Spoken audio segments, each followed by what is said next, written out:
Hello friends, आज हम देखने वाले हैं ट्रांसफॉर्मिंग प्रिंसिपल, जो कि किसने दिया था? फ्रेडरिक ग्रिफिथ ने। इस एक्सपेरिमेंट में इन्होंने क्या फाइंड आउट किया था? इन्होंने कोशिश की थी कि ये फाइंड आउट करें कि जो हमारा जेनेटिक मटेरियल है वो डीएनए है या आरएनए है या फिर प्रोटीन है। तो उसी से रिलेटेड इन्होंने एक्सपेरिमेंट करा, किसके ऊपर? माउस के ऊपर। तो हमारा ट्रांसफॉर्मिंग प्रिंसिपल इन 1928। अब इसका एक्सपेरिमेंटल मटेरियल क्या था? इसने जो एक्सपेरिमेंटल मटेरियल था वो क्या लिया था? Streptococcus pneumonia. ये एक बैक्टीरिया था जो क्या करता था? Pneumonia cause. और इसने एंड जिसके ऊपर एक्सपेरिमेंट किया वो क्या लिया था? इसने माइस, चूहा। ठीक है। अब इसने क्या किया? 2 कॉलोनीज बनाई। इसने क्या किया? 2 कॉलोनी बनाई। एक तो स्मूथ कॉलोनी एंड एक रफ कॉलोनी इस बैक्टीरिया की। स्मूथ कॉलोनी के अंदर क्या था? इसको नाम दिया इसने एस स्ट्रेन एंड रफ वाले को दिया नाम आर स्ट्रेन। ये स्मूथ क्यों था? एक कॉलोनी हमारी बैक्टीरिया की स्मूथ थी क्योंकि इसके ऊपर थी म्यूकोपॉलीसैकेराइड की लेयर। म्यूकोपॉलीसैकेराइड की लेयर थी। ये लेयर क्या कर रही थी? इसको प्रोटेक्ट कर रही थी होस्ट की एंटीबॉडी से। एंड ये जो हमारी स्मूथ कॉलोनी थी ये कैसी थी? आज जो हमारा एस स्ट्रेन था ये था हमारा वायरुलेंट, यानी कि अगर इसको बॉडी में इंजेक्ट किया जाए तो क्या होगा? हमें डिजीज होगी। एंड जो हमारी रफ कॉलोनी थी ये क्या था हमारा? इसके ऊपर जो म्यूकोपॉलीसैकेराइड की लेयर थी वो प्रेजेंट नहीं थी, एब्सेंट थी, नो म्यूकोपॉलीसैकेराइड लेयर। और ये कैसा था? नॉन वायरुलेंट, क्योंकि इसके लिए क्या नहीं है? इसके ऊपर जो मान लो बैक्टीरिया है, इसके ऊपर जो म्यूकोपॉलीसैकेराइड की लेयर थी वो क्या कर रही थी? आने वाली होस्ट की एंटीबॉडी से इसको बचा रही थी ताकि वो इस बैक्टीरिया को किल ना कर पाए। अब इसके अंदर क्या हुआ कि जो हमारा आर स्ट्रेन है, आर स्ट्रेन के पास सिर्फ बैक्टीरिया, इसके पास जो ये लेयर है ये प्रेजेंट नहीं है। अगर ये लेयर प्रेजेंट नहीं है तो क्या करेंगी? होस्ट की एंटीबॉडी इसको किल कर देंगी, इसके इफेक्ट शो नहीं हो पाएगा। इसलिए कैसा है? नॉन वायरुलेंट, यानी कि ना इन्फेक्शन नहीं कर पाएगा, नॉन पैथोजेनिक। अब सबसे पहले एक्सपेरिमेंट करने के लिए क्या किया? साइंटिस्ट ने पहले लिया एस स्ट्रेन।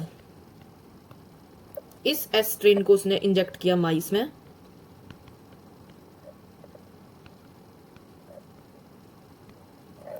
अब उसने देखा कि क्या हुआ? इंजेक्ट करने के बाद जो एस स्ट्रेन था वो हमारा क्या है? वायरुलेंट, यानी कि पैथोजेनिक। तो उसने क्या किया? इन्फेक्शन किया और जिसकी वजह से माइस मर गया। ठीक है। फर्स्ट कंडीशन हमारी हुई एस स्ट्रेन से, जिसके अंदर माइस की डेथ हो गई। अब सेकंड कंडीशन में इसने क्या किया? इसने लिया आर स्ट्रेन और आर स्ट्रेन को इंजेक्ट कर दिया माइस के अंदर। अंदर आर स्ट्रेन इंजेक्ट करने से क्या हुआ? ये तो आर स्ट्रेन क्या है? Non pathogenic. तो यानी कि वो उसने अपना इफेक्ट शो नहीं किया, वो नॉन पैथोजेनिक का इन्फेक्शन नहीं कर पाया, तो माइस क्या हुआ? जिंदा रहा, माइस लिव। अब इसने क्या किया? एस स्ट्रेन को हीट किल्ड कर दिया, यानी कि इसके अंदर जो बैक्टीरिया थे, जो हमारा एस स्ट्रेन कॉलोनी थी, इसको हीट कर दिया, जिससे कि इसका जो बैक्टीरियाज थे वो क्या हो गए? मर गए। Kill the bacteria by heating them. इसने बैक्टीरियाज को मार दिया। अब इसने क्या किया नेक्स्ट? बैक्टीरियाज को किल करने के बाद जो एस स्ट्रेन था, अगेन एस स्ट्रेन, कौन सा वाला? हीट किल्ड, जिसके अंदर की बैक्टीरिया डेड हो चुके थे, इसको इंजेक्ट किया माउस के अंदर। अब इसको माइस के अंदर इंजेक्ट किया तो इसको क्या मिला?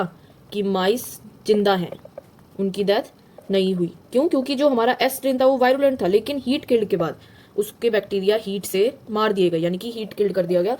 अगर तब उसको हमने माइस में इंजेक्ट किया तो माइस क्या रहा? जिंदा। सेकंड थिंग इसने क्या की? जो एस स्ट्रेन था उसको क्या किया? नॉर्मल आर स्ट्रेन के साथ मिला दिया। एस स्ट्रेन हमारा कौन सा? Heat killed. आर स्ट्रेन क्या है हमारा? आर स्ट्रेन तो हमारा ऑलरेडी नॉन वायरुलेंट है। एंड एस स्ट्रेन जो हीट किल्ड है, हीट किल्ड के बाद ये भी क्या हो गया? Non virulent. अब इसने क्या किया? इन दोनों के मिक्सचर को इन जो माइस में इंजेक्ट किया। इसको इंजेक्ट करने के बाद इसको क्या मिला? कि माइस मर गया। तो उसने क्या देखा? जब जब एस स्ट्रेन हीट किल्ड, यानी कि हीट करने के बाद वो कैसा है?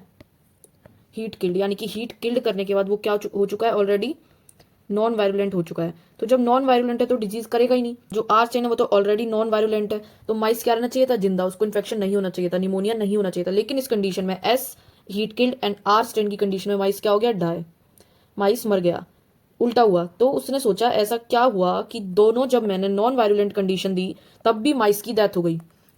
तो साइंटिस्ट ने, ग्रिफिथ ने क्या देखा कि कुछ तो है जो एस स्ट्रेन के अंदर से आर स्ट्रेन के अंदर ट्रांसफर हो रहा है, यानी कि आर स्ट्रेन को वो कैसा बना रहा है? वायरुलेंट फॉर्म दे रहा है। तो इसको जानने के लिए कि कुछ तो है जो एस स्ट्रेन से आर स्ट्रेन के अंदर जा रहा है और उसको आर स्ट्रेन को वायरुलेंट बना रहा है, जिसकी वजह से जो माइस है वो क्या हो रहा है?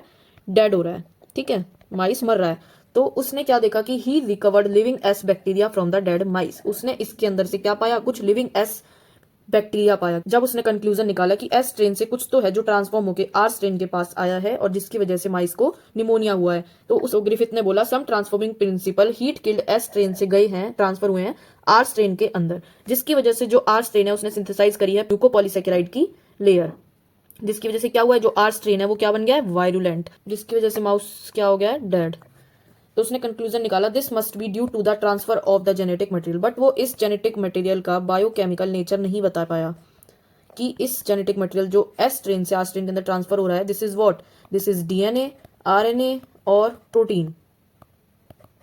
तो इसको प्रूव करने के लिए अदर 3 साइंटिस्ट आए, तो इन्होंने इसको क्या नाम दिया, biochemical characterisation of transforming principle 1933 to 44। इन 3 साइंटिस्ट ने Oswald Colin and McCarty ने एक्सपेरिमेंट किया। तो इसमें इन्होंने पता लगाया, इन्होंने देखा कि क्या ऐसा है जो हमारा हीट किल्ड एस स्ट्रेन से जा रहा है आर स्ट्रेन के अंदर, जिससे कि आर स्ट्रेन को क्या बना रहा है, वायरुलेंट।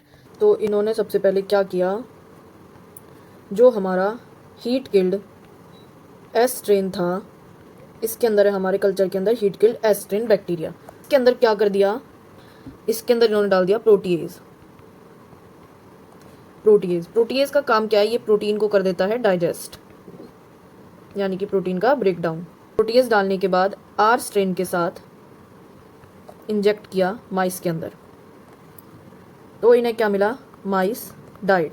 तो इन्होंने क्या देखा, माइस डाइड। इसका मतलब कि जो प्रोटीन है, प्रोटीन के खत्म होने से, प्रोटीन के डाइजेशन से, प्रोटीन एंजाइम, इन्होंने जो प्रोटीएज डाला था जिससे कि प्रोटीन हमारा डाइजेस्ट हो गया था, इसका मतलब प्रोटीन के खत्म होने से कोई फर्क नहीं पड़ा ट्रांसफॉर्मेशन में, कुछ ना कुछ एस स्ट्रेन से आर स्ट्रेन में ट्रांसफर हुआ जिसने इसको वायरुलेंट बनाया और माइस डेड हो गया। ठीक है, तो इसका मतलब प्रोटीन का कोई रोल नहीं है ट्रांसफॉर्मिंग प्रिंसिपल के अंदर। इन्होंने नेक्स्ट क्या किया, हीट किल्ड एस स्ट्रेन में इन्होंने डाला आरएनएज। आरएनएज का काम क्या है, आरएनए को डाइजेस्ट करना। अब आरएनए को जब इन्होंने डाइजेस्ट करवा दिया, उसके बाद इन्होंने फिर से इसको आर स्ट्रेन के साथ मिक्स करके इंजेक्ट किया माइस के अंदर। अब इन्होंने क्या देखा, अगेन जो हमारा माइस था वो मर गया।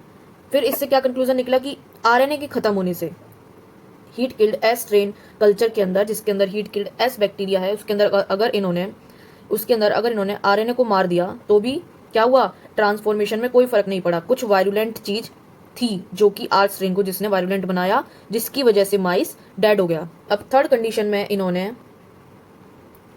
हीट किल्ड स्ट्रेन में डाला डीएनएज। डीएनएज क्या करता है, डीएनए को डाइजेस्ट। अब डीएनए को डाइजेस्ट करवाने के बाद आर स्ट्रेन के साथ इन्होंने इसको किया माइस में इंजेक्ट। इन्होंने क्या देखा कि माइस लिव, इस कंडीशन में माइस की डेथ नहीं हुई। इसका मतलब जब इन्होंने डीएनए को हीट किल्ड कंडीशन में, इसका मतलब जब इन्होंने हीट किल्ड एस स्ट्रेन के अंदर डीएनए को डैमेज कर दिया, मार दिया, तो फिर क्या हुआ, अगर डीएनए खत्म हो गया तो आर स्ट्रेन नॉन वायरुलेंट रहा, जब भी तो इसने इन्फेक्शन नहीं किया और माइस जिंदा है। तो इसका मतलब कहीं ना कहीं डीएनए एक ऐसी चीज थी जो आर स्ट्रेन को वायरुलेंट बना रही थी और उस कंडीशन में माइस की डेथ हो रही थी। अगर हमने डीएनए को ही डैमेज कर दिया तो आर स्ट्रेन नॉन वायरुलेंट रहा और माइस जिंदा रहा। तो इस एक्सपेरिमेंट से ओसवाल्ड, मैक्लियोड एंड कार्टी ने क्या निकाला कंक्लूजन कि कहीं ना कहीं डीएनए है जो कि ट्रांसफॉर्मिंग मटेरियल की तरह काम कर रहा है। सो इनके एक्सपेरिमेंट से क्या पता चला कि एक्चुअल में क्या है, DNA is the genetic material. This is about transforming principle. अगर आपको वीडियो अच्छी लगी हो तो please like, share and subscribe.